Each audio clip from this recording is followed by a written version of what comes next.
sont là. Éric Brunet, Laurent Neumann, bonjour messieurs. Bonjour Jean-Jacques. Qui va commencer sur la loi Macron? Qui veut? Qui veut commencer? La loi Macron. Est-ce que l'UMP, est-ce que l'opposition doit voter cette loi Macron? Laurent Neumann. Alors, en tout cas, ce qu'on sait, c'est que Nicolas Sarkozy a donné les consignes. Macron, c'est non.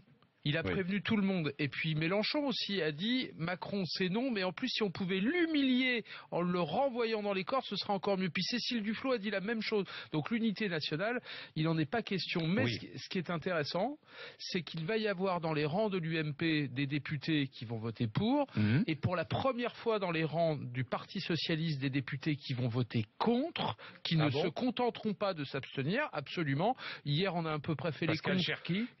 Peut-être pas, mais en tout cas quelques-uns, 3, 4, peut-être 5, en tout cas une trentaine de frondeurs, 25 à peu près qui s'abstiendraient, 4-5 qui voteraient contre. C'est intéressant, alors que le texte a été entièrement déminé. Je vais vous raconter une petite histoire. Le texte, il arrive en commission spéciale avec 106 articles, il en ressort avec plus de 200 articles, et là au moment où ça a commencé hier, 3000 amendements à traiter dans l'hémicycle, je ne sais pas si vous voyez. Et puis dernier point, ça devait être le travail le dimanche, le problème. Oui. Eh ben, je vous annonce que ce ne sera pas le travail le dimanche. Le problème, ça va être les facilités de licenciement. Et même Martine Aubry et ses amis ont commencé à dire qu'il fallait se focaliser là-dessus. Ça va être très chaud. Ça sera voté. Ça sera voté, mais ce sera chaud. Facilités de licenciement dans la loi Macron. Oui, Éric. Oui, ce qui est intéressant, c'est que sur le papier, ça aurait été formidable que la droite vote la loi Macron, mais très sincèrement... Certains députés de l'UMP vont voter ça la ne loi va Macron. pas être l'alpha et l'oméga de la reprise économique. Maintenant, on sait très bien que, elle est plus ou moins vidée de son sens, elle est considérablement...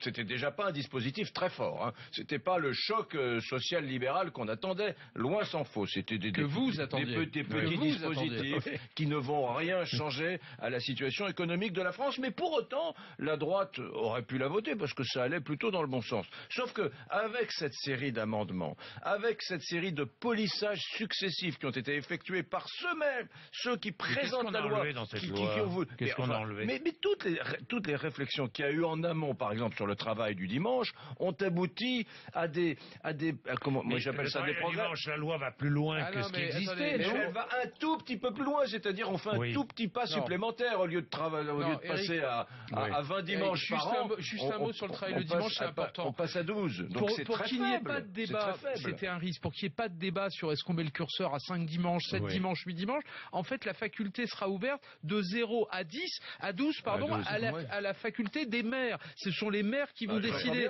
Et en plus c'est bien, donc c'est pas un gros changement puisque les maires... C'est formidable, c'est juste 2 points et demi plus qu'avait proposé la droite. J'aurais François Barouin d'ailleurs comme invité à l'association des maires de France. François Barouin. On pourrait travailler le dimanche là encore aujourd'hui.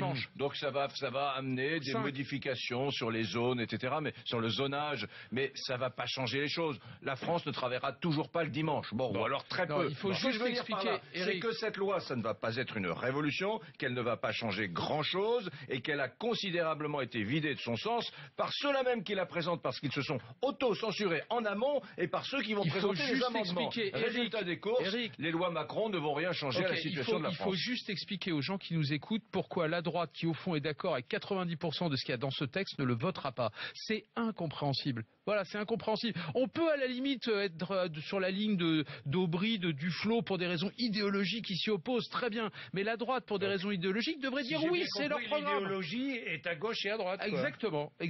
Et il n'y a pas de cohérence. Je ne comprends pas. Là, c'est pas de l'idéologie. Est-ce que nous sommes obligés d'approuver la loi Macron? Mais en gros, Nicolas Sarkozy a dit je ne veux pas donner un brevet de réformisme à Emmanuel Macron. Ça veut dire je suis d'accord avec ce qu'il propose, mais je ne peux pas lui faire ce cadeau, donc c'est non. Attendez, vous m'avez pas écouté. Je vous ai expliqué que dans cette loi, il y avait pratiquement plus rien. Donc moi, je comprends un parti d'opposition qui dit cette loi étant à ce point vidée de son sens, je ne suis pas certain qu'il soit opportun de la voter. Ça, on peut l'entendre. Vous savez ce que nous allons faire demain matin, parce que là, l'actualité, nous allons reprendre point par point la loi Macron. Nous allons non, mais c'est vrai. Bonne idée, on verra s'il n'y a pas il n'y a pas rien dans cette loi. Messieurs, mais attendez, demain matin, on n'aura pas la loi Macron votée. Votée, oui. Non, mais nous aurons le texte avec 209 articles. Combien jusqu'à demain pour la lire.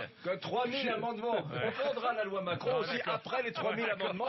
On va se marrer là. Parce que ça sera un dimanche travaillé par an. Ou deux, peut-être deux.